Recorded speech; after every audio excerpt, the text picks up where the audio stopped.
Assalamu alaikum and very good day everyone. আমি সাদমান হাফিজ and welcome to Loop and Logic. So আমরা এই playlist জুড়ে আমরা কম্পিউটার ফান্ডামেন্টালস এর বিভিন্ন বিষয় নিয়ে আলোচনা করব। সো আমরা অলরেডি আমাদের স্লাইডসগুলো এখানে রেডি করে রাখছি। জাস্ট আমরা ক্লাসগুলো রেগুলারলি আপডেট করে দিব। সো এ টু জেড আমাদের পুরো কোর্স জুড়ে আপনারা এখান থেকে পেয়ে যাচ্ছেন পুরো প্লেলিস্টের সবকিছু। সো মূলত আমাদের এই প্লেলিস্টে আমাদের থাকতেছে আমাদের কম্পিউটার ফান্ডামেন্টালস এর এ টু জেড যা যা দরকার। ফাইন। সো আমরা এই প্লেলিস্টটাকে এমনভাবে সাজানোর চেষ্টা করছি যাতে আপনাদের কোনো কিছু মুখস্থ না করা লাগে। Okay, so most of the terms এখানে আপনাদের হয়তোবা পরিচিত অ্যান্ড আপনাদের হয়তোবা অনেকের কাছে কম্পিউটার ফান্ডামেন্টালস অনেকটা মুখস্থ সাবজেক্টের মতো লাগে, বাট একটু যদি আপনি চিন্তা করেন দেখবেন যে এইগুলোর সাথে আপনি অতপ্রতভাবে জড়িত। অন্তত এই চ্যাপ্টারে আমরা যা যা পড়তেছি এখানে আমরা লিখে রাখছি কি কি আমরা এই চ্যাপ্টার থেকে শিখতে যাচ্ছি, এগুলো সব কিছুর সাথে আপনি কোনো না কোনোভাবে জড়িত। ঠিক আছে, জাস্ট থিঙ্ক করে করে আপনাকে ডেলিভারি করতে হবে। ওকে, সো আমরা শুরু করি যে এখানে আমরা কি কি শিখতে যাচ্ছি। সো আমাদের এখানে মূলত যদি আমরা পার্ট করি, তিনটা পার্টে আমরা ভাগ করতে পারি। যে ডিজিটাল লিটারেসির আমাদের বেশ কিছু পার্ট আছে, যে 1 থেকে আমাদের 1 থেকে 4 আমাদের ডিজিটাল লিটারেসি পার্ট। দেন আমরা এখানে দেখতে পাচ্ছি যে evaluation and generation of computer, basic structure of a computer system. So computer system নিয়ে আমাদের দুইটা পার্ট আছে। এন্ড পরবর্তীতে আমরা আরো তিনটা টার্ম দেখতে পাচ্ছি সফটওয়্যার রিলেটেড। ওকে, যে সফটওয়্যার ওয়ার্ল্ড কি, সফটওয়্যার ডেভেলপমেন্টের সাইকেল কি, সফটওয়্যার কি কি ধরনের হয়। সো এই তিনটা পার্ট জুড়ে আমাদের এই চ্যাপ্টারটা যাচ্ছে digital literacy and introduction to computer systems.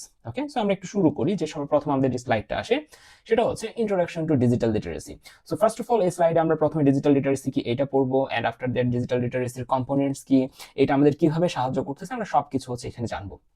So firstly আমরা দেখতে পাচ্ছি হোয়াট ইজ ডিজিটাল লিটারেসি। একবারে নাম থেকে বোঝা যাচ্ছে লিটারেসি মানে কি। লিটারেসি মানে আমরা জ্ঞানকে বোঝাচ্ছি, তাই না? So digital literacy is the ability to use digital tools, technologies and the internet. Okay, digital literacy মানে এটাই বোঝাচ্ছে যে আপনি কোনো টুল বা টেকনোলজি অথবা ইন্টারনেটকে কিভাবে ইউজ করতেছেন সেইটা। ওকে, সো আপনার কাছে বিভিন্ন টুলস আছে, লাইক আপনার কাছে বিভিন্ন এআই টুলস আছে, আপনার কাছে বিভিন্ন টেকনোলজিস আছে, লাইক কম্পিউটার ভিশন থেকে শুরু করে মেশিন লার্নিং, বিভিন্ন ধরনের টেকনোলজিস আছে।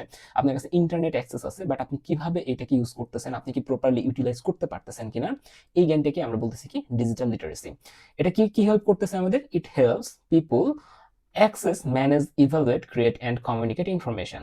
সো আমরা এই যে ইনফরমেশন, গোটা মডার্ন ওয়ার্ল্ড এখন কিসের উপরে দাঁড়িয়ে আছে? ইনফরমেশন। যেই দেশের কাছে যত বেশি ইনফরমেশন আছে সেই দেশকে আমরা তত বেশি জ্ঞানী ধরতেছি, তাই না? সো এই যে আমাদের এআই ব্যাটেল সবকিছু কিসের থ্রুতে হচ্ছে? ইনফরমেশন। এখন এই যে এআই, আমরা তো সবাই মোটামুটি এআই টার্মিনোলজির সাথে পরিচিত, তাই না?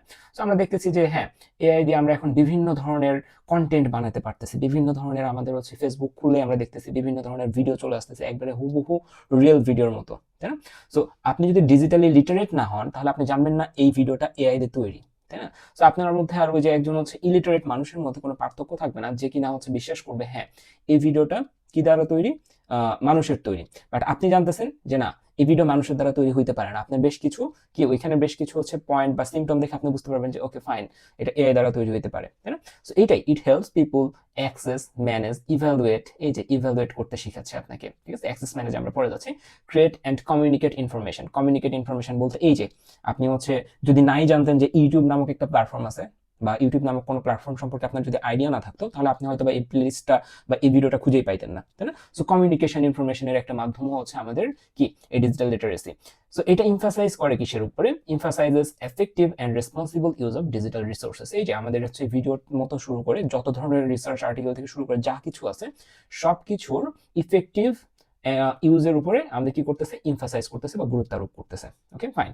এরপরে যদি আমরা দেখি কি কম্পোনেন্টস অফ ডিজিটাল লিটারেসি, আমরা তিনটা কি কম্পোনেন্টস শিখবো। এগুলাকে আমরা মনে রাখতে পারি এসিএম দ্বারা, বা এগুলো মনে রাখার দরকার নাই অ্যাকচুয়ালি, ঠিক আছে? এগুলো আপনি কি কম্পোনেন্টস অফ ডিজিটাল লিটারেসি বলে এমনি আপনার মাথার মধ্যে চলে আসবে, ঠিক আছে?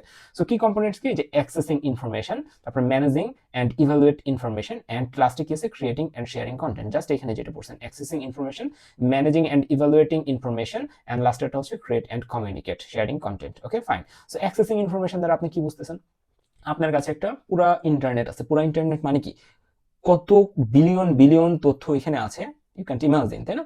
সো ওই যে বিলিয়ন বিলিয়ন তথ্য থেকে আপনি কিভাবে আপনার কাঙ্ক্ষিত তথ্যটা বের করবেন, এইটাকে আপনি বলতেছেন অ্যাক্সেসিং ইনফরমেশন। সো আপনি যদি ডিজিটালি লিটারেট না হন তাহলে আপনি আপনার কাঙ্ক্ষিত যে তথ্য সেটা খুঁজে বের করতে পারবেন না। বাই এক্সাম্পল যদি আমি বলি যে হচ্ছে যে আপনার হচ্ছে একটা রিসার্চ পেপার খোঁজা দরকার, ঠিক আছে? সো আপনি হচ্ছে জেনারেল যে কোনো কিছু গুগল বা বিং বা এই ধরনের যেসব সার্চ ইঞ্জিনসগুলো আছে এগুলোতে সার্চ করবেন, আপনার চলে আসবে। বাট আপনার যদি রিসার্চ পেপার বা জার্নাল পেপার কোনো কিছু খোঁজার দরকার হয়, ইন দিস কেস আপনি যদি গুগলে যান, বিংয়ে যান, জিনিসটা ইফিসিয়েন্ট হইলো না। সো আপনাকে জানতে হবে যে ওই ধরনের ইনফরমেশন অ্যাক্সেস করার জন্য আপনাকে কই যাইতে হবে, ঠিক আছে? লেটস সে আমি হচ্ছে একটা হচ্ছে রিসার্চ পেপার খুঁজতে চাচ্ছি, সো আমাকে যাইতে হবে কই? গুগল স্কলারে। সো আপনি গুগল স্কলারে যাওয়ার পরে যদি আপনি সার্চ করেন যে আপনি হচ্ছে একটা নির্দিষ্ট জিনিস নিয়ে জানতে চাচ্ছেন, let's say GI track diffusion language models, so আপনি সার্চ দেন, এখানে আপনার জন্য কোটি কোটি পেপার এখানে আপনার জন্য ওয়েট করতেছে, ঠিক আছে? সেই যে এখানে একটা ক্যাপচা আছে, ঠিক আছে? ক্যাপচা কেন আছে? কারণ হচ্ছে এই যে আপনার এটা হচ্ছে আমাদের একটা পার্ট, আমাদের হচ্ছে ডিজিটাল লিটারেসির পার্ট, যে হচ্ছে আমরা যেন হচ্ছে রোবাস্টলি বা আমরা যেন হচ্ছে ওইটাকে কি বলে বট, ঠিক আছে? আমরা কন্টিনিউয়াসলি এখানে ক্যাপচা চাওয়ার মানে হচ্ছে আমি কন্টিনিউয়াসলি একই আইপি অ্যাড্রেস থেকে মাল্টিপল টাইমস এই জিনিসগুলোকে অ্যাক্সেস করার চেষ্টা করতেছি।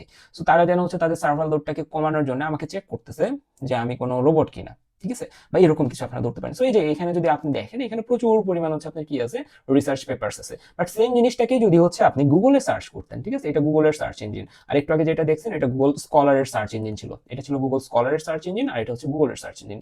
সো সেম জিনিসটাকে আমি এখানে দেখাইলাম যে হচ্ছে আমার এখানে মাল্টিপল ধরনের কি আসতেছে, পেপারস আসতেছে, এগুলো সবগুলো রিসার্চ অথবা জার্নাল পেপারস। বাট আপনি যদি গুগলে করেন তাহলে জিনিসটা কিন্তু ডিফারেন্ট আসবে, ঠিক আছে? সো জিনিসগুলো কিন্তু ডিফারেন্ট আসতেছে। সো এই যে বিষয়টা, এটাকে আমরা বলতেছি ইউজিং অ্যাক্সেসিং ইনফরমেশন, যে কোনটার জন্য কোন ধরনের কি লাগবে, সার্চ ইঞ্জিন লাগবে, বা কোন জায়গায় গেলে আমি অ্যাকচুয়াল ইনফরমেশনটা খুঁজে পাবো।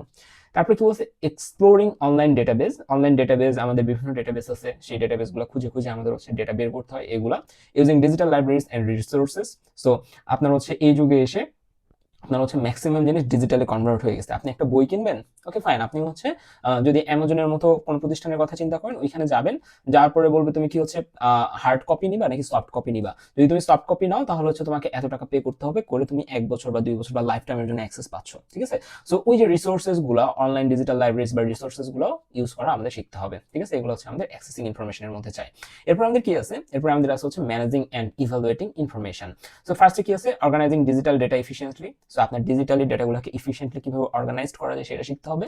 Checking the credibility and reliability of sources. So আপনি হচ্ছে অমুক জায়গা থেকে একটা তথ্য শুনলেন, তথ্য শুনে ছড়াই দিলেন, ঠিক আছে? ওই যে আমাদের করোনার সময় কি ছিল, যে করোনার সময় এরকম আমাদের অডিও ভাইরাল হইতো, ঠিক আছে? বিভিন্ন মেসেঞ্জার গ্রুপে ঘুরে বেড়াইতো যে বাবা তোরা ঢাকায় আসিস না, ঢাকায় হচ্ছে অমুক হসপিটালে সবাইকে যারা করোনা হয়েছে সবাইকে বেঁধে রেখে ঘুরে ইনজেকশন পুশ করে মেরে ফেলছে, ঠিক আছে? সো ওই যে ইনফরমেশন গুলা যারা বিশ্বাস করতো, তাই না, তারা হচ্ছে কোনো সোর্স বা ক্রেডিবিলিটি হচ্ছে এগুলা না চেক করে বিশ্বাস করতো। So as a literate person, digitally literate person, আপনার উচিত হচ্ছে যে সোর্সটা আপনি শুনতেছেন বা দেখতেছেন সেইটার ক্রেডিবিলিটি কি করা, চেক করা, ঠিক আছে? Checking the credibility and reliability of sources. After that আপনার আসলে হচ্ছে identifying fake or misleading information. So এই যে যেটাই বললাম যে হচ্ছে আপনার কোনো ফেক ইনফরমেশনটাকে আপনাকে আইডেন্টিফাই করা শিখতে হবে, ঠিক আছে? সো ইভালুয়েটিং ইনফরমেশনের মধ্যে এগুলো যাচ্ছে। অ্যান্ড ক্রিয়েটিং অ্যান্ড শেয়ারিং কন্টেন্টের মধ্যে অনেক কিছু আসতেছে। রাইট নাও যদি আমি হচ্ছে বলি, আর্টিফিশিয়াল ইন্টেলিজেন্স আসার পরে জিনিসটা আরো বেশি ওয়াইডে চলে গেছে। Like creating content using blogs, আপনি ব্লগ লিখতে পারেন, আপনি সোশ্যাল মিডিয়াতে কোনো কন্টেন্ট বানাইতে পারেন, ভিডিওস অ্যান্ড প্রেজেন্টেশন, সবগুলো কি আপনার হচ্ছে কন্টেন্ট ক্রিয়েটিং এর মধ্যে। অ্যান্ড শেয়ারিং কন্টেন্ট বলতে এই যে আমি জাস্ট ভিডিওটা আমি কি করলাম, আপনাদের সাথে শেয়ার করলাম। সো এটা হচ্ছে sharing content, sharing information ethically and responsibly, ঠিক আছে? লাইক আমি এটা করতেছি হচ্ছে ইথিক্যালি, কারণ আমি ভিডিওটা আমি নিজে তৈরি করে আমার ইউটিউব চ্যানেলে আপলোড করতেছি। বাট সামহাউ কেউ যদি আমার এই ভিডিওটাকেই আবার রিডাউনলোড করে কোনো সেল পারপাসে, ঠিক আছে, রিডাউনলোড করলো, করে অন্য একজন স্টুডেন্টকে বললো যে একটা ক্লাস পাইছি, আমি ক্লাসটা বিক্রি করতে চাচ্ছি 100 টাকায়, ঠিক আছে? সো ওইটা কি আর ইথিক্যাল থাকলো না? ইথিক্যালি থাকলো না। So sharing content, sharing information ethically and responsibly, okay? So এগুলো হচ্ছে আমাদের ডিজিটাল লিটারেসির কোর পার্ট। আফটার দ্যাট আমরা যদি দেখি আমাদের এখানে আর কি কি আছে, why is digital literacy important. So এটা আপনাকে এক্সট্রা করে কিছু বলার দরকার নেই। Like workplace competency. So ধরে নেন আপনি হচ্ছে কোনো একটা কিছুতে একটা ভাইবা দিচ্ছেন, ঠিক আছে? আমি ধরে নিচ্ছি আপনি সিএসসি ব্যাকগ্রাউন্ডের না, আপনি যে কোনো ব্যাকগ্রাউন্ডের, আপনি যদি বাংলা ব্যাকগ্রাউন্ডের হন, তাও যদি আপনার এই ধরনের ইনফরমেশন সম্পর্কে আপনি যদি জ্ঞান না থাকে, এই ধরনের স্কিল যদি আপনার কাছে না থাকে, আপনার হায়ার করার চান্স খুবই জিরো, মানে খুবই কমে চলে আসবে, নিয়ারলি 0% চলে আসবে, যদি আপনি হচ্ছে একটা ইমেল কিভাবে লিখতে হয় জানেন না, ঠিক আছে? কিভাবে গুগলে সার্চ করতে হয় এই ধরনের যদি আপনার নলেজ না থাকে, কিভাবে এক্সেল শিট আপনার হচ্ছে রেডি করতে হয় এগুলো যদি আপনি না জানেন, ঠিক আছে? সফটওয়্যার অ্যান্ড অ্যাপ্লিকেশন লাইকস আপনার হচ্ছে গুগল ডক্স থেকে শুরু করে আপনার মাইক্রোসফট ওয়ার্ড, এগুলো যদি আপনি ইউজ করতে না পারেন, তখন আপনি কিন্তু সবার থেকে পিছিয়ে যাবেন, ঠিক আছে? সো এইটাই আমরা বলতেছি why is digital literacy important. So work place competency matter করতেছে আমাদের এখানে, তাই না? এরপর আছে কি সোশ্যাল এঙ্গেজমেন্ট। সোশ্যাল এঙ্গেজমেন্ট কি বলতেছে, digital platform shape how we connect and communicate, okay?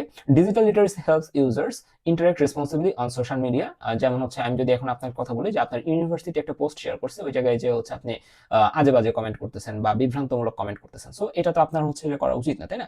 So এই যে সোশ্যাল এঙ্গেজমেন্ট, এটার ক্ষেত্রে আপনার কি, আপনার যে ডিজিটালি লিটারেট সেটার আপনার একটা প্রমাণ আপনি এখানে দিয়ে আসতেছেন। শেয়ার ইনফরমেশন ইথিক্যালি, এই যে একটু আগে বললাম আনইথিক্যাল কিছু করা যাবে না, and avoid risk like miss information and online manipulation. So miss information দেওয়া যাবে না এবং অনলাইন কাউকে ম্যানিপুলেট করা যাবে না। Okay, fine. এরপর আমাদের কি আছে, inform decision making. So accurate digital information is essential in education, health care, finance, everyday life decisions. So এখানে আপনার হচ্ছে ডিসিশন মেকিং এর ক্ষেত্রে আমাদের হচ্ছে এই জিনিসটাকে ম্যাটার করতেছে। অ্যান্ড আফটার দ্যাট হচ্ছে enable users to analyse, interpret and apply information correctly. এটা কি হচ্ছে, এটা হচ্ছে যে আপনার কাছে ধরে নেন মাল্টিপল কি আছে, মাল্টিপল ডেটা সোর্স আছে। আপনি যদি একটা কিছু সার্চ দেন ইন্টারনেটে রাইট নাও, এই মুহূর্তে পৃথিবীতে এই 2025 সালে এসে বা 2026 সালে এসে আপনি যদি কোনো কিছু সার্চ দেন, তখন আপনার কাছে মাল্টিপল হচ্ছে রেজাল্ট চলে আসছে, ঠিক আছে? সো মাল্টিপল রেজাল্টস থেকে আপনি ইজিলি কি করতে পারবেন, অ্যানালাইজ করতে পারবেন। এন্ড অ্যানালাইজ করার পর আপনি ইন্টারপ্রেট করতে পারবেন। লাইক হচ্ছে আপনি সার্চ দিলেন যে আমি হচ্ছে একটা আইপ্যাড, আমি একটা হচ্ছে ট্যাবলেট কিনতে চাচ্ছি, আমি কি আইপ্যাড 10th জেন কিনবো নাকি 11th জেন কিনবো, সবকিছু আপনি পড়লেন, ঠিক আছে? ইন্টারনেটে 2-3টা ব্লগ পড়লেন। আফটার দ্যাট আপনি কি করতে পারবেন, অ্যানালাইজ করতে পারবেন, তারপর ইন্টারপ্রেট করতে পারবেন যে আপনার অ্যাকচুয়ালি কোনটা করা উচিত, ঠিক আছে?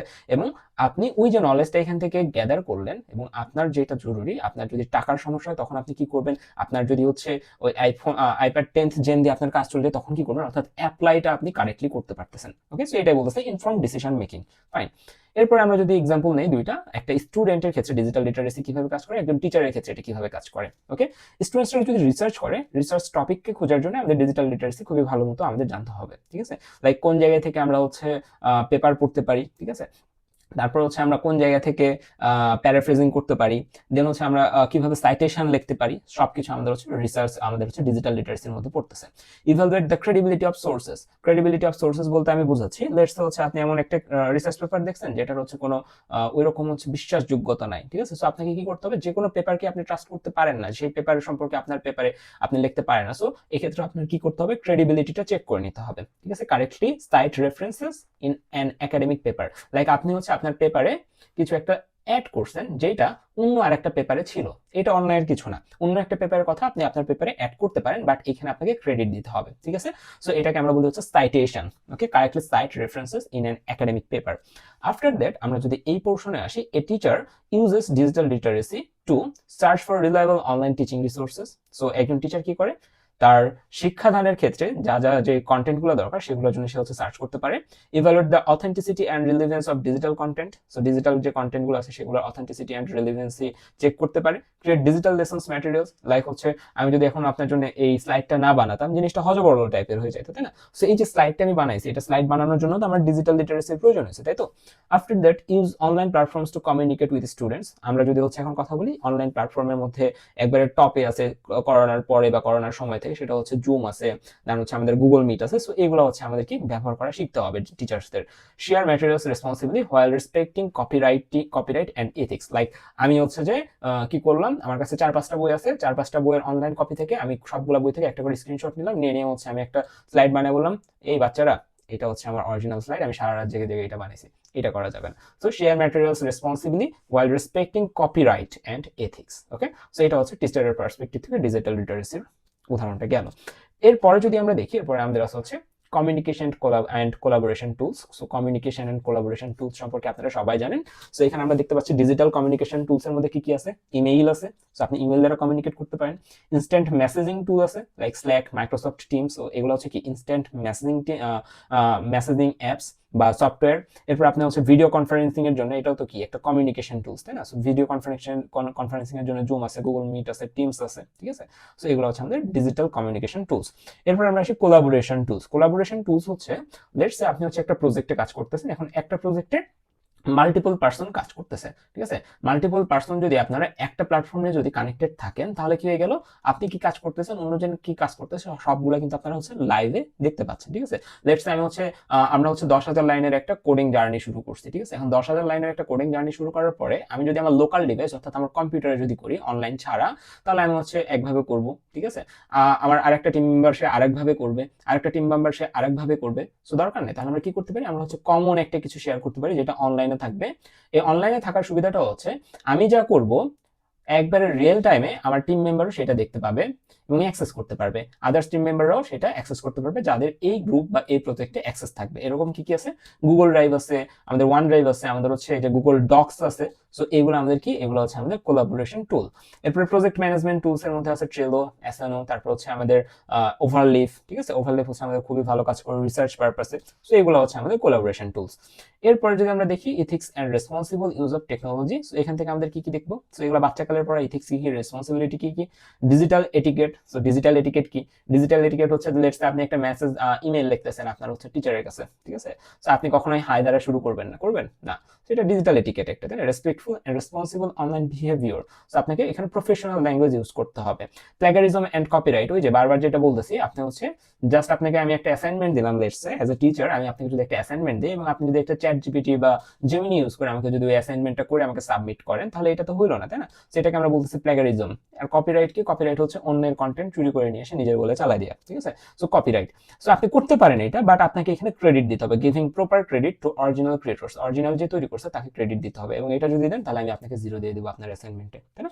সো আপনারা করেন কি, আপনারা হচ্ছে কপি করে নিয়ে আসেন বাট বলেন যে অরিজিনাল, তাই তো? সো এই তো। এরপর আমাদের কি আছে, সাইবার সিকিউরিটি। সাইবার সিকিউরিটির ক্ষেত্রে কি কি আছে, protecting personal and sensitive information, so এগুলো হচ্ছে ডিজিটাল রেসপন্সিবিলিটির ভিতরে পড়তেছে। Staying alert to online threats, so এগুলো হচ্ছে আমাদের সাইবার সিকিউরিটি। ডিজিটাল ফুটপ্রিন্টস কি, ডিজিটাল ফুটপ্রিন্টস হচ্ছে understanding that online actions leave lasting traces, so আপনি যে কোনো একটা ওয়েবসাইটে আপনি হচ্ছে অ্যাক্সেস করতেছেন থেকে শুরু করে সবকিছু কিন্তু ট্র্যাক করা পসিবল। আপনার আইপি অ্যাড্রেস, আপনি একটা আইপি অ্যাড্রেস থেকে কই যাচ্ছেন সবকিছু কিন্তু আপনার এখান থেকে ট্র্যাক করা পসিবল। সো এটাকে আমরা বলছি ডিজিটাল ফুটপ্রিন্ট। আপনি যেখানেই যান না কেন আপনার হচ্ছে ডিজিটাল একটা ফুটপ্রিন্ট কিন্তু রয়ে যাচ্ছে। ওকে, সো এই হচ্ছে আমাদের ethics and responsible use of technology. Okay, so এই মুহূর্তে আমরা শুরু করতেছি কম্পিউটার জেনারেশনস নিয়ে। কম্পিউটার জেনারেশনস এর এই পর্যায়ে আমাদের 5টা কম্পিউটার জেনারেশনস নিয়ে জানতে হবে, বাট আপনাদের নট নেসেসারিলি যে 5টা মুখস্থ করতে হবে এরকম না, এটা বুঝে বুঝে একটু মনে রাখতে পারবেন আই থিঙ্ক। ওকে, সো শুরু করি আমরা। জাস্ট কি টার্মিনোলজিস গুলো আমি বলে যাবো, জাস্ট এগুলো একটু ম্যাপ করে নিলে আপনারা ইজিলি 5টা জেনারেশন মনে রাখতে পারবেন। ওকে, সো ফার্স্টে একটা কথা বলে রাখি, সেটা হচ্ছে এখানকার যে পিরিয়ড গুলো দেখতেছেন অর্থাৎ ইয়ার গুলো দেখতেছেন, সেগুলো কিন্তু বিভিন্ন সোর্স অনুযায়ী বিভিন্ন রকম থাকে। সো আমি হচ্ছে এটা প্রেফার করতেছি রাইট নাও, সো আপনারা এটা ইউজ করতে পারেন লেটেস্ট ইয়ে অনুযায়ী। সো এখানে আমরা দেখতেছি ফার্স্ট জেনারেশন যে কম্পিউটার্স গুলো ছিল, সো ফার্স্ট জেনারেশনের কম্পিউটারের কথা যদি আমাদের মাথায় আসে তাহলে হচ্ছে বিশাল বড় বড় ভ্যাকুয়াম টিউব ওয়ালা আমাদের কম্পিউটার গুলো আমাদের চোখে আসে। সো ওইগুলো কি ছিল, এগুলো সাইজে ছিল অনেক বড়, যেহেতু সাইজ অনেক বড় ছিল এগুলো খুবই বেশি পরিমাণে জায়গা সেগুলো মানে রিকোয়ার করতো, অ্যান্ড বিসাইডস দ্যাট সো ওইগুলো খুবই এক্সপেন্সিভও ছিল, ঠিক আছে। এবং আমরা যেহেতু বলতেছি ফার্স্ট জেনারেশন কম্পিউটার গুলা জেনারেলি ভ্যাকুয়াম টিউব টেকনোলজির উপরে বেসিস করে হচ্ছে তৈরি করা। এই ভ্যাকুয়াম টিউব গুলো হচ্ছে কাচের বাল্বের মতো, ঠিক আছে। সো যেহেতু কাচের বাল্বের মতো ভ্যাকুয়াম টিউবস দ্বারা ফার্স্ট জেনারেশন কম্পিউটার্স গুলো তৈরি করা, সো এগুলো ম্যাসিভ অ্যামাউন্ট অফ স্পেস লাগতো, ম্যাসিভ ওয়ারিং লাগতো, বিভিন্ন ধরনের তার লাগতো, এবং এই যে এত কিছু এই জন্য হচ্ছে ইলেকট্রিসিটি কনজাম্পশন বেড়ে যেত, ঠিক আছে। ইলেকট্রিসিটি প্রচুর পরিমাণে এখানে কি হইতো, ওয়েস্ট হইতো। অ্যান্ড বিসাইডস দ্যাট এই যে অনেকগুলো ভ্যাকুয়াম টিউব এগুলো মানে বিপুল পরিমাণে হিট জেনারেট করতো, সো এটা ভেরি হট একটা সিস্টেম ছিল। ওকে, আফটার দ্যাট যদি আমরা দেখি যে এইখানে হচ্ছে আমাদের এটা আমরা এখানে কয়েকটা পয়েন্ট লিখে রাখছি যে used vacuum tubes for circuitry, সার্কিটের জন্য মেইনলি ভ্যাকুয়াম টিউবগুলো ইউজ করা হতো। এবং আপনারা হচ্ছে মেইনলি বিভিন্ন জেনারেশনে এই ভ্যাকুয়াম টিউব থেকে পরের জেনারেশনে আসছে হচ্ছে ট্রানজিস্টর, তারপরে আসছে আইসি, তারপরে আসছে মাইক্রো প্রসেসর, এগুলাই হচ্ছে আমাদের এখানকার টেকনোলজি। ওকে, জাস্ট এগুলো একটু মনে রাখার চেষ্টা করবেন তাহলে ইজিলি লিখে ফেলতে পারবেন। ওকে, এবং মেমোরি হিসেবে ইউজ করা হতো হচ্ছে ম্যাগনেটিক ড্রামসকে। ওকে, এবং হচ্ছে ভেরি লার্জ সাইজ ছিল, একবার রুম সাইজ, এবং এইগুলা আমাদের জেনারেলি 300 ইনস্ট্রাকশন পার সেকেন্ড এরা হচ্ছে এক্সিকিউট করতে পারতো, অর্থাৎ প্রত্যেক সেকেন্ডে এরা 300টা করে ইনস্ট্রাকশন কি করতো, প্রসেস করতো। এদের প্রসেসিং পাওয়ার ছিল হচ্ছে 300 আইপিএস। ওকে, ফাইন, এখানে কয়েকটা এক্সাম্পল দেওয়া আছে, এক্সাম্পলগুলো দেখে নেবেন। সেকেন্ড জেনারেশনের ক্ষেত্রে এই যে আমাদের এখানকার সমস্যা যেটা ছিল, মেইন যে সমস্যাটা ছিল সেটা হচ্ছে ভেরি লার্জ ইন কি সাইজ অনেক বড় এবং হিউজ পরিমাণে ইলেকট্রিসিটি আমাদের কনজাম্প করতো, বিভিন্ন ধরনের সমস্যা আমাদের এখানে ছিল, যার কারণে এইটা ওয়াইডলি ইউজ করা পসিবল হয়নি, সবার জন্য অ্যাফোর্ডেবল ছিল না। সো দ্যাট যেখানে সমস্যা সেখানে সলিউশন হিসেবে আসা হচ্ছে second generation computer. So second generation কম্পিউটার্সে কি টেকনোলজি হিসেবে ইউজ করা হচ্ছে ট্রানজিস্টরকে। সো ওই যে বিশাল বিশাল যে ভ্যাকুয়াম টিউবকে ছোট্ট একটা আমরা হচ্ছে ইলেকট্রনিক কিট দ্বারা চেঞ্জ করে দিচ্ছি, যেটাকে আমরা বলতাম হচ্ছে ট্রানজিস্টর। সো ট্রানজিস্টর আসার পরে সেকেন্ড জেনারেশনে আমাদের সাইজের বিপুল পরিমাণে সাইজ কমে যায়, replace vacuum tubes with transistor, so that এই যে ট্রানজিস্টর যারা যখন আমরা এটাকে রিপ্লেস করে ফেললাম তখন এটা আমাদের স্মলার হয়ে যায়, ঠিক আছে। এবং এই ক্ষেত্রে আমাদের ট্রানজিস্টর গুলা আমাদের ভ্যাকুয়াম টিউবের থেকে ফাস্টার হয়। সো আগেরটার থেকে এই ধরনের যে সেকেন্ড জেনারেশনের যে কম্পিউটার ছিল এগুলো খুবই ফাস্টার ছিল, এবং যেহেতু সাইজে ছোট হয়ে যাচ্ছে সো দ্যাট এগুলো হচ্ছে আমাদের বেশি মানে হচ্ছে এগুলো অ্যাফোর্ডেবিলিটিও বেড়ে গেছে, তাই না? সো সবাই তখন অ্যাফোর্ড করতে পারতো। So less heat generation, so আগে হিট জেনারেশন বেশি হইতো, এই টেকনোলজিতে হিট জেনারেশন কম হচ্ছে। যেহেতু হিট জেনারেশন কম হচ্ছে তার মানে কি ইলেকট্রিসিটি কম আমাদের যাচ্ছে, অর্থাৎ লোয়ার পাওয়ার কনজাম্পশন। ওকে, এবং এই ক্ষেত্রে আমাদের প্রোগ্রামিং ল্যাঙ্গুয়েজ হিসেবে ছিল অ্যাসেম্বলি ল্যাঙ্গুয়েজ প্রোগ্রামিং। ওকে, অ্যাসেম্বলি ল্যাঙ্গুয়েজ প্রোগ্রামিং আমরা পরবর্তীতে অন্য কোনো কোর্সে দেখবো। রাইট নাও আমাদের অ্যাসেম্বলি ল্যাঙ্গুয়েজ প্রোগ্রামিং এ যাওয়ার দরকার নেই। সো এগুলো হচ্ছে ম্যাগনেটিক কোর মেমোরি ছিল, এখানে কয়েকটা এক্সাম্পল আমরা দেখতে পাচ্ছি। আফটার দ্যাট যদি আমরা থার্ড জেনারেশনের ক্ষেত্রে যাই, থার্ড জেনারেশনের ক্ষেত্রে হচ্ছে আইসি। তাহলে মনে আছে সবার প্রথমে আমাদের কি ছিল? সবার প্রথমে ছিল আমাদের ভ্যাকুয়াম টিউব। ভ্যাকুয়াম টিউব, ঠিক আছে, ভ্যাকুয়াম টিউব। ভ্যাকুয়াম টিউব অনেক জায়গায় নিত, সো এটা একটা প্রবলেম থেকে সলিউশনের জন্য আমরা আসলাম হচ্ছে ট্রানজিস্টরে, ঠিক আছে। তারপর আমরা যেটা করলাম, এই অনেকগুলো ট্রানজিস্টরকে একত্রিত করে আমরা একটা ইন্টিগ্রেটেড সার্কিট জেনারেট করলাম, যেটাকে আমরা বলি হচ্ছে আইসি। সো এই আইসি গুলা ইউজ করা হতো হচ্ছে থার্ড জেনারেশন কম্পিউটার্স গুলাতে। ওকে, সো এখানে বলা আছে used integrated circuits multiple transistor on a single chip. So এই যে ইন্টিগ্রেটেড সার্কিট মানে হচ্ছে যে মাল্টিপল ট্রানজিস্টরকে আমরা একটা সিঙ্গেল চিপের ভিতরে নিয়ে আসছি, এটাকে আমরা বলতাম হচ্ছে আইসি। ফাইন। সো এগুলো হচ্ছে আরো স্মলার এবং আরো ইফিশিয়েন্ট হইতো, এবং যেহেতু আরো স্মলার আরো ইফিশিয়েন্ট, সো এগুলোর ক্ষেত্রেও কি পাওয়ার কনজাম্পশন কম আমাদের। ফাইন। ওকে, যে এবং হচ্ছে আমাদের এখানকার ইফিশিয়েন্সিটা বা পারফরমেন্সটা বেড়ে যায়, বেটার স্পিড এন্ড রিলায়েবিলিটি। এখানে কয়েকটা নাম দিয়ে আছে, আমরা দেখে নিব। আফটার দ্যাট আমাদের ফোর্থ জেনারেশনের এখানে আমরা দেখতেছি এখানে হচ্ছে আমাদের মাইক্রো প্রসেসরের কনসেপ্টটা চলে আসে, যেগুলো আমাদের মডার্ন কম্পিউটার গুলোতে ইউজ করা হচ্ছে। ওকে, সো এই যে মাইক্রো প্রসেসর আমাদের হচ্ছে দেখতেছি যে মাইক্রো প্রসেসর কি, যে একটা প্রসেসর, এটার ভিতরে বিভিন্ন পার্ট থাকে। আপনাদের micro processor and micro controller নামক একটা কোর্সই আছে, ওইখানে আরো ইন ডিটেইলসে পড়বেন। সো এই মাইক্রো প্রসেসরস গুলা আমাদের ভিএলএসআই টেকনোলজিতে আসে, ঠিক আছে। ভিএলএসআই টেকনোলজি হচ্ছে ভেরি লার্জ স্কেল কি ইন্টিগ্রেশন। ভিএলএসআই হচ্ছে very large scale integration technology. So এই টেকনোলজিতে আমাদের হচ্ছে ফোর্থ জেনারেশন কম্পিউটারস গুলো বিল্ড করা হয়, এন্ড এগুলোর উপরে প্রচুর পরিমাণে আইসিস থাকে একটা সিঙ্গেল চিপের উপরে। তাহলে এগুলো কি, এগুলো হচ্ছে micro processor. Micro processor is the summation of ICs, ঠিক আছে। আইসির অনেকগুলো আইসির কি, এটা thousands of ICs on a single chip, সেটাকে আমরা বলতেছি মাইক্রো প্রসেসর। তাহলে এখানে কি বললাম, thousands of transistor, multiple transistor on single chip. Multiple ট্রানজিস্টরকে একসাথে করে আমরা একটা ইন্টিগ্রেটেড সার্কিট বানাইছি। মাল্টিপল ইন্টিগ্রেটেড সার্কিটকে একত্রিত করে আমরা একটা মাইক্রো প্রসেসর বানাইছি। সো আমাদের এইখানকার যে প্রসেসিং স্পিড, অবশ্যই এখানকার প্রসেসিং এর স্পিডের থেকে এইখানকার প্রসেসিং স্পিড আমাদের বেশি হবে, তাই না? সো এটাই হয়েছে অ্যাকচুয়ালি। ওকে, সো এই হচ্ছে আমাদের বিষয়, এবং এইখান থেকে হচ্ছে আমাদের পার্সোনাল কম্পিউটার ইমার্জ করা শুরু করে, এবং আমাদের হচ্ছে ইন্টেল 8086, যেটা আমাদের মোটামুটি সব ইউনিভার্সিটিতে পড়ানো হয়, এটা আর্কিটেকচার, এইটার জন্মলগ্ন হচ্ছে এই টাইমটাতে, ঠিক আছে, যে 1971 থেকে। ওকে, সো এই হচ্ছে আমাদের ফোর্থ জেনারেশন, এবং ফোর্থ জেনারেশনের পরে যদি আমরা দেখি ফিফথ জেনারেশন, এটা হচ্ছে আমাদের রাইট নাও আমাদের যে যুগটা চলতেছে, এটা হচ্ছে ফিফথ জেনারেশনের কম্পিউটারের যুগ। এখানে হচ্ছে সবকিছু কি আমাদের মেশিন লার্নিং এর মতো আরো হাই কম্পিউটেবল বিভিন্ন জিনিস চলে আসছে। সো এগুলোকে হ্যান্ডেল করার জন্য আমাদের জিপিইউ চলে আসছে, আমাদের হচ্ছে মাল্টিকোর কনসেপ্ট চলে আসছে, তাই না? সো এগুলো সবকিছু মিলে আমাদের এখানকার ফিফথ জেনারেশনটা আমাদের এখানে চলে আসে। ফিফথ জেনারেশনে আমাদের মাইক্রো প্রসেসরই আছে। সো এখানে যেরকম মাইক্রো প্রসেসর দেখতেছি, এখানে মাইক্রো প্রসেসরই আছে, বাট এই মাইক্রো প্রসেসরস গুলো আরো very very very very very fast. Okay, fine. So এখানে আমরা কি ফিচার্স গুলো দেখি, based on AI and machine learning, parallel processing, এগুলোর সবগুলোর প্যারালাল প্রসেসিং পাওয়ার আছে। এনএলপি বা ন্যাচারাল ল্যাঙ্গুয়েজ প্রসেসিং করার তাদের সক্ষমতা আছে। এনএলপি হচ্ছে আমাদের এই আর্টিফিশিয়াল ইন্টেলিজেন্সের একটা কি পার্ট। তারা কি করে, ন্যাচারাল ল্যাঙ্গুয়েজ প্রসেসিং করে, ভয়েস রিকগনিশন আছে, ফেস রিকগনিশন আছে, এই ধরনের জিনিসপত্র চলে আসছে। এবং কোয়ান্টাম কম্পিউটিং এখানে ইমার্জ করতেছে, এবং কোয়ান্টাম কম্পিউটিং খুবই ফাস্ট এখানে কি করতেছে, ইমার্জ করতেছে। এবং অ্যাডভান্সড রোবোটিক্স থেকে শুরু করে সবকিছু আমরা রাইট নাও যা কিছু দেখতেছি টেকনোলজিক্যাল অ্যাডভান্সমেন্ট, সবকিছু আমাদের ফিফথ জেনারেশনের আন্ডারে। তাহলে আমরা যেটা করলাম সেটা হচ্ছে ফার্স্ট জেনারেশনে আমাদের কি ছিল, ফার্স্ট জেনারেশনে আমাদের ছিল হচ্ছে ভ্যাকুয়াম টিউব। ভ্যাকুয়াম টিউবের সমস্যা কি ছিল, এটা বেশি ইলেকট্রিসিটি কনজাম্প করতো বা পাওয়ার বেশি কনজাম্প করতো, বেশি হিট জেনারেট করতো, সো দ্যাট এটা আমাদের ক্ষেত্রে এফিশিয়েন্ট ছিল না। সো সেকেন্ড জেনারেশনে আমরা যেটা করলাম, ভ্যাকুয়াম টিউব থেকে এলিমিনেট করে আমরা বানালাম হচ্ছে ট্রানজিস্টর, ঠিক আছে। সেই ট্রানজিস্টর গুলো অনেক স্লো থাকার কারণে আমরা থার্ড জেনারেশনে কি করলাম, মাল্টিপল ট্রানজিস্টরকে একত্রিত করে আমরা একটা আইসি বা ইন্টিগ্রেটেড সার্কিট বানালাম, যেগুলো এগুলার থেকে কি ফাস্ট। ফোর্থ জেনারেশনে আমরা কি বানালাম, ফোর্থ জেনারেশনে আমরা হচ্ছে মাইক্রো প্রসেসর বানালাম, মাইক্রো প্রসেসর মিউপি, আমরা একটা মাইক্রো প্রসেসর বানালাম। কিভাবে বানালাম, মাল্টিপল আইসিস কে একত্রিত করে আমরা হচ্ছে মাইক্রো প্রসেসর গুলো বানালাম। এবং ফিফথ জেনারেশনেও এই মাইক্রো প্রসেসরকে কি করা হয়েছে, আরো আপডেট করা হয়েছে, আর বিভিন্ন ফাংশনালিটিস অ্যাড করা হয়েছে। সো এই হচ্ছে আমাদের কম্পিউটারের পাঁচটা জেনারেশন। আপনার একবারে ঠোঁটস্থ মুখস্থ করা লাগবে না, জাস্ট জাস্ট একটু বুঝে বুঝে পড়বেন, এগুলো মনে থাকবে হোপফুলি। ওকে ফাইন।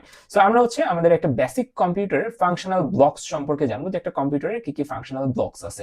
সো বেসিক কম্পিউটারের ফাংশনাল ব্লকস এর ক্ষেত্রে আমি যদি বলি, এটা আপনারা মোটামুটি পড়ে আসছেন। সো এখানে হচ্ছে সর্বপ্রথম কি থাকে, একটা ইনপুট ইউনিট থাকে, ঠিক আছে। যে কোনো কম্পিউটার যেহেতু আপনি বানাচ্ছেন বা কম্পিউটারের কথা যখন বলতেছেন, কম্পিউটার কি করতেছে, আপনার থেকে ডাটা নিচ্ছে বা যে কোনো ভাবে ডেটা নিচ্ছে, সেটাকে প্রসেস করতেছে, ঠিক আছে। প্রসেস করে কি, প্রসেস করার কাজ হচ্ছে সেন্ট্রাল প্রসেসিং ইউনিট বা প্রসেসরের, ঠিক আছে। সো ইনপুট নিচ্ছে, নিয়ে সে স্টোর করতেছে ইনপুটটা বা ডেটাগুলো, ইনপুটটা বা ডেটাগুলোকে স্টোর করতেছে, পরবর্তীতে সেই ডেটা যখন দরকার সেটাকে প্রসেস করে আউটপুটে দিচ্ছে। ওকে, এটা হচ্ছে আমাদের কম্পিউটারের সিস্টেমটা। সো এখানে আমরা কয়েকটা সিস্টেম দেখতেছি, input system, storage unit, output unit, control unit. So কোনটার কি কাজ এটা আপনাদের জানতে হবে। সো ইনপুট ইউনিটের কাজ কি, এটা তো ভাই সবাই জানেন যে হচ্ছে এটা ইনপুট নেয়, তাই না।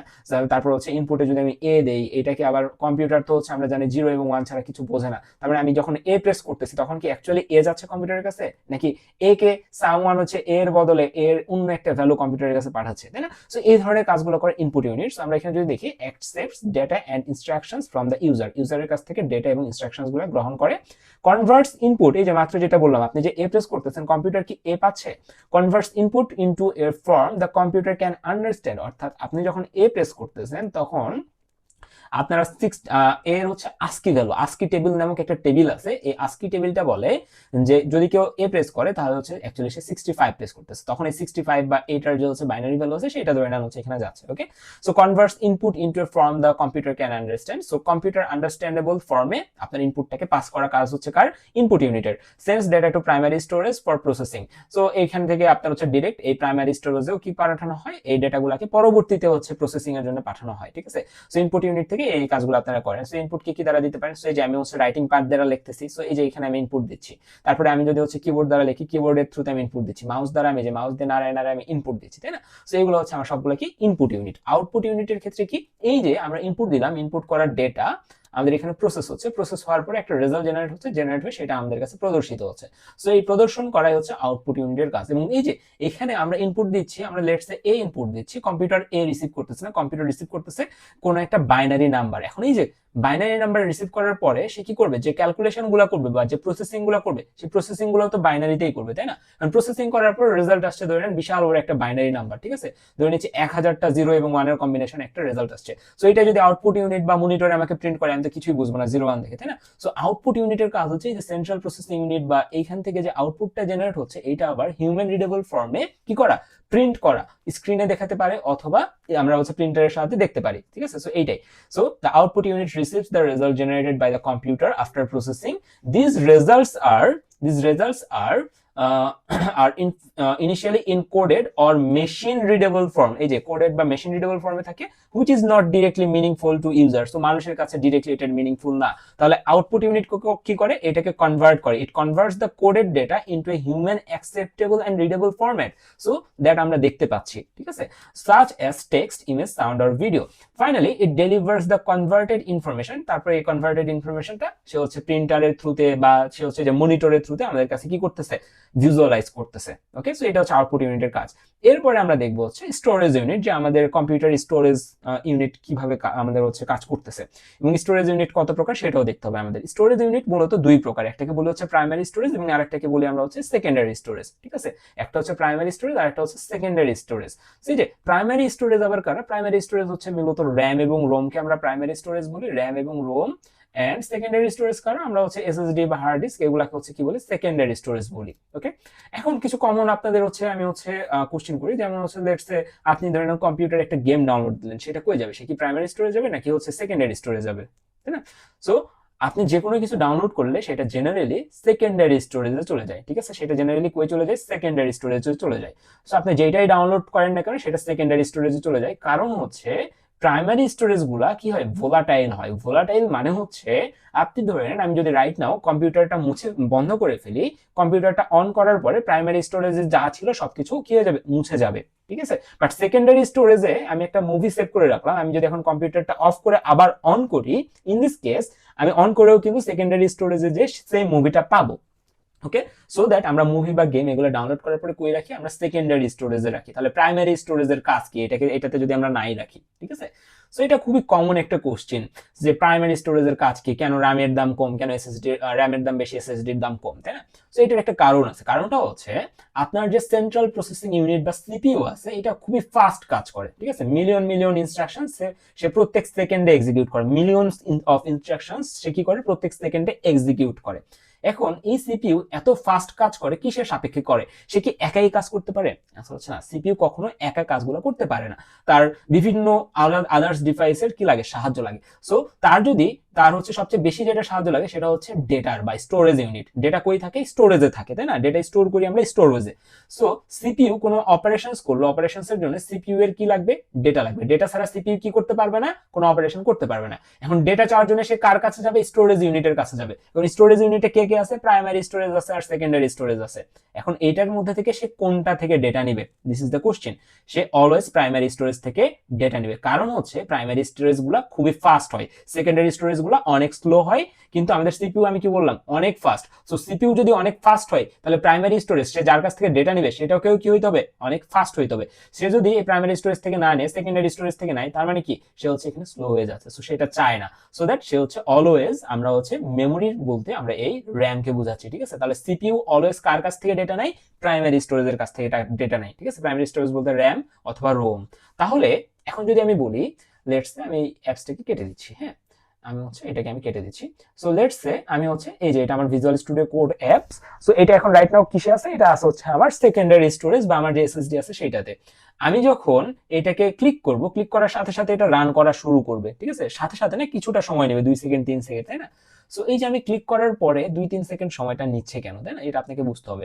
এবং এই 2-3 আমি ক্লিক করার সাথে সাথে এটার ভিতরের ফাংশনালিটিস শুরু হয়ে যাবে। এবং ভিতরের ফাংশনালিটিস শুরু হওয়া মানে কি? সবকিছু কন্ট্রোল করতেছে কে? সিপিইউ করতেছে। কারণ ভিতরের ফাংশনালিটিস শুরু করার মানে হচ্ছে এই যে ভিএস কোডটা, এটা অ্যাকচুয়ালি আছে কার ভিতরে?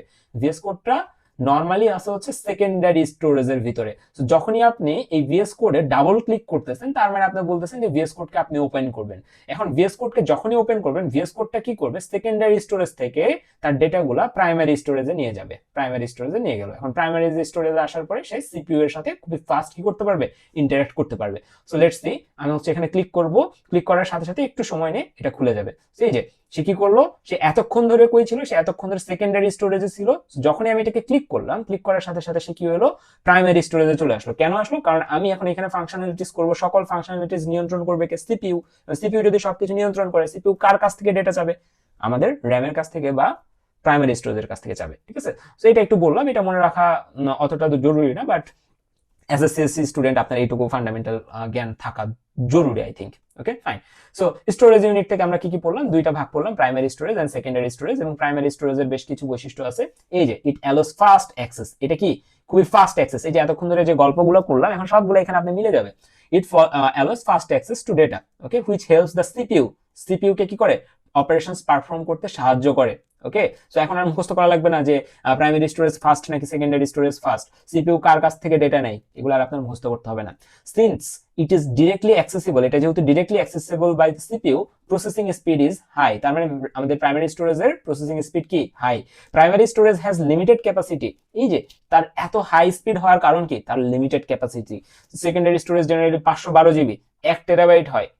প্রাইমারি স্টোরেজ র্যাম গুলো কত হয়? 8 জিবি, 16 জিবি, এগুলো খুবই কমন আমাদের, তাই না? সো এবং এগুলোর দামও কিন্তু অনেক বেশি হয়, ঠিক আছে? So primary storage has limited capacity compared to secondary storage. The stored data is volatile, meaning all information is lost when the power is switched off. So আমি যদি এখনই এই কম্পিউটারটাকে অফ করি, অফ করার পর যদি আমি আবার অন করি, তাহলে আমি কি দেখবো? আমার যে ভিএস কোডটা, সেটা যে এই যে ওপেন অবস্থায় যদি আমি ধরে নিচ্ছি আমি অফ করলাম, অন করার পর আমি দেখবো ভিএস কোডটা আর ওপেন নাই। তার মানে যেই ডেটাটা আমি এখানে ক্লিক করার পরে র্যামে চলে আসছিল, এখানে ওপেন করার পর এখানে না থাকার মানে কি? সেটা র্যাম থেকে ডিলিট হয়ে গেছে, তাই না? সো র্যামের ক্ষেত্রে বা প্রাইমারি স্টোরেজের ক্ষেত্রে ডেটাগুলা যতক্ষণ কম্পিউটার অন থাকে ততক্ষণ স্টোরড অবস্থায় থাকে। কম্পিউটার অফ করে দিলে ডেটাগুলো কি হয়ে যায়? মুছে যায়। So the stored data is volatile. So এই হচ্ছে আমাদের primary storage. And secondary storage just এটার উল্টাটা, it has a much larger storage. এটা লার্জার স্টোরেজ থাকে, বেশি স্টোরেজ থাকে, ক্যাপাসিটি বেশি হওয়ার কারণে এটা হচ্ছে এটা আমাদের একটু slower, access speed is slower compare to primary storage. Data stored here is non volatile. এই যে যেটা বললাম, আপনি একটা মুভি ডাউনলোড করলে সেটা সেকেন্ডারি স্টোরেজে যাবে, ঠিক আছে? এবং আপনি যদি হচ্ছে অফ করে অনও করেন আপনার কম্পিউটার বা laptop, whatever it is, সেটা কি থাকবে? স্টিল আপনার কম্পিউটারে থাকবে। So it remains safe even when the computer is turned off. It is mainly used for long term storage and backup. Okay, so এই হচ্ছে আমাদের secondary storage, hard disk, SSD অথবা USB flash drive, pen drive টাইপের যা আছে সবকিছু। এখন এই যে আমরা যে প্রাইমারি স্টোরেজ পড়লাম, প্রাইমারি স্টোরেজকে আমরা আবার দুই ভাগে ভাগ করতে পারি, একটা হচ্ছে র্যাম আর একটা হচ্ছে রোম। র্যাম মানে হচ্ছে র্যান্ডম অ্যাক্সেস মেমোরি, আর রোম মানে হচ্ছে read only memory. Random access memory, র্যামের ক্ষেত্রে আমরা যেটা করতে পারি, র্যামে আমরা ডেটা রাখতেও পারি, ডেটা আমরা কি করতে পারি, এডিট করতে পারি, ডিলিট করতে পারি, সবকিছু করতে পারি। বাট রোমের ক্ষেত্রে যেটা একবার রাখা হয়, সেগুলাকে আর কি করা যায় না, সেগুলাকে আবার ডিলিটও করা যায় না, এডিটও করা যায় না। ওকে, so RAM is the primary memory used to store data and programs currently being processed by the CPU. Okay, it provides fast read and write access. Read and write মানে কি, আপনি স্টোরও করতে পারবেন আবার দেখতেও পারবেন, ঠিক আছে। রিড মানে দেখা আর রাইট মানে স্টোর করা, ঠিক আছে, which helps in quick execution of task. RAM is volatile, meaning all stored data is lost when the power is turned off. অর্থাৎ আপনার কম্পিউটার অফ হয়ে গেলে সকল র্যামের ডেটা কি হয়ে যাবে, চলে যাবে। The size of RAM directly affects system performance and multitasking. So আপনার RAM যত পাওয়ারফুল হবে, আপনার মানে হচ্ছে পাওয়ারফুল এটা না, RAM যত পাওয়ারফুল হবে তত আপনার কম্পিউটার ফাস্ট কাজ করবে এরকম না। আপনার কম্পিউটার ফাস্ট কাজ করানোর one of the major factor হচ্ছে র্যামের সাইজ, ঠিক আছে। সো র্যাম যত আপনার হচ্ছে কি হবে, সাইজে বড় হবে, তত আপনার এটা মাল্টিটাস্কিং এর সুবিধাটা বেশি পাবে, যদি আপনার প্রসেসর ওই রকম হয় আর কি। ইট টেম্পোরারি হোল্ডস, এটা কি কি হোল্ড করে, operating system instructions, running applications, active data. So এই যে আমি আপনার এখানে একটা অ্যাপস ইউজ করে যে লেখালেখি করতেছি, সো এই অ্যাপ্লিকেশনটাও হোল্ড করতেছে কে, র্যাম হোল্ড করতেছে। ওকে, রোমের ক্ষেত্রে কি হয়, রোমের ক্ষেত্রে জাস্ট এটার উল্টাটা। রোমের ক্ষেত্রে আপনি শুধুমাত্র কি করতে পারেন, ডেটা স্টোর করতে পারেন। রোম হচ্ছে নন ভলাটাইল, অর্থাৎ রোমে আপনি যে ডেটাটা একবার রাখবেন, সেই ডেটা আপনি আর মুছতে পারবেন না, ঠিক আছে। আপনি যতই কম্পিউটার অফ করেন, যত যাই করেন, রিসেট করেন, যা ইচ্ছা করেন, রোমে একবার যে ডেটা স্টোর হবে সেটাকে আপনি কি করতে পারবেন না, আর এডিট করতে পারবেন না, আবার নতুন করে স্টোরও করতে পারবেন না। এই জন্য এটার নাম রোম। রোম মানে হচ্ছে রিড অনলি মেমোরি। এখানে যা রাখতে পারবেন শুধুমাত্র রিড করতে পারবেন বা ইউজ করতে পারবেন, নট অলওয়েজ কি করতে পারবেন, নট অলওয়েজ ওইটাকে অ্যাক্সেস করতে পারবেন। ওকে, সো এই হচ্ছে আমাদের Rome.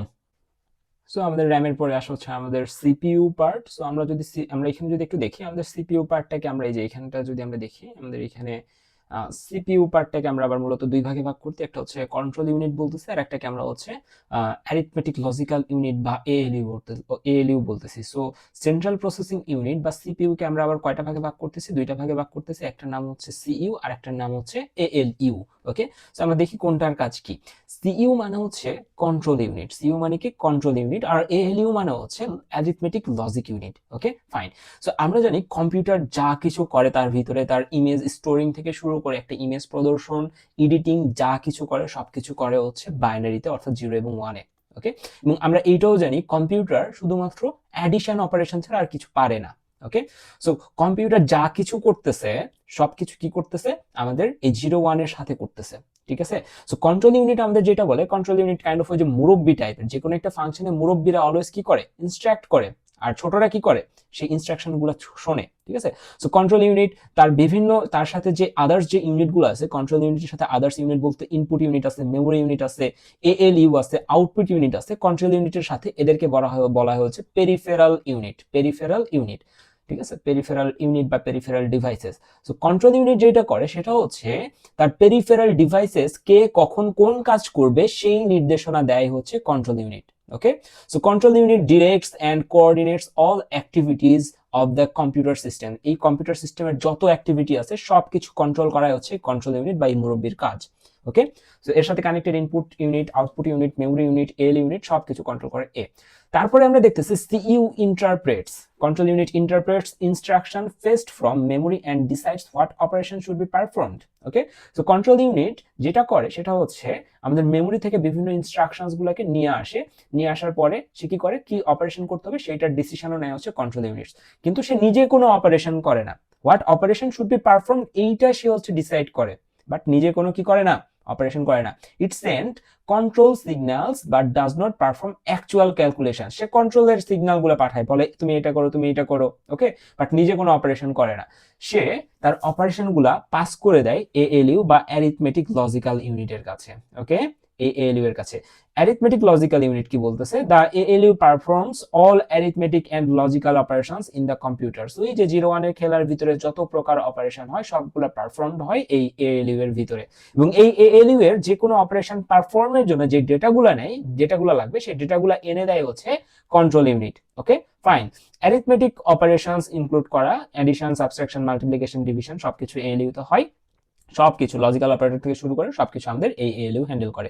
The ALU receives data from memory, memory থেকে ডেটা রিসিভ করে, কার নির্দেশে করে, কন্ট্রোল ইউনিটের নির্দেশে সে রিসিভ করে, প্রসেস করে, এন্ড আফটার দ্যাট সেন্ড করে কোথায়, আউটপুট ইউনিটে। ওকে, সো এগুলো সবগুলা কোঅর্ডিনেট করে হচ্ছে CU বা কন্ট্রোল ইউনিট, আর সবগুলা পারফর্ম করতেছে হচ্ছে এখানে arithmetic logic unit. Okay fine. Hopefully আমরা CPU এর দুইটা মেজর পার্ট বুঝছি, কন্ট্রোল ইউনিট এন্ড ALU বা অ্যারিথমেটিক লজিক ইউনিট। ফাইন।